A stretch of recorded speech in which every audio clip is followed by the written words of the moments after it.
Kita ke informasi lain, saudara. Puluhan anak di Sorong, Papua Barat terpaksa harus belajar beralaskan terpal di salah satu gedung tua. Mereka tak punya pilihan karena tidak ada biaya untuk sekolah.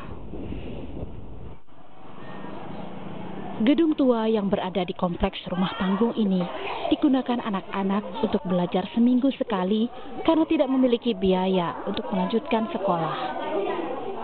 Sekolah Alam. Inilah nama sekolah sederhana tempat anak-anak ini belajar. Sekolah sederhana ini lahir dari semangat anak-anak untuk belajar.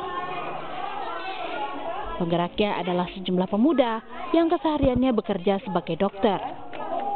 Para pemuda ini membantu sekolah Alam dengan menjadi guru untuk anak-anak, meskipun hanya dapat mengajar dengan buku dan peralatan seadanya.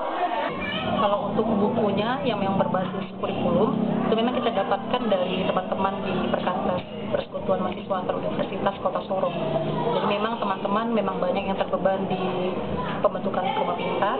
Jadi kita sharing ke mereka kalau kita yang sudah buka rumah pintar di sini untuk anak-anak membaca dan belajar menulis. Jadi kita sharingkan dan ternyata mereka dapat bantuan dari sekolah Kalam Kudus dan akhirnya kita juga diberikan buku tersebut. Lewat sekolah yang berdiri Juli tahun 2017 ini, setidaknya anak-anak dapat menumbuhkan rasa semangat untuk memperoleh masa depan yang lebih baik. Tim Liputan Kompas TV, Sorong, Papua Barat.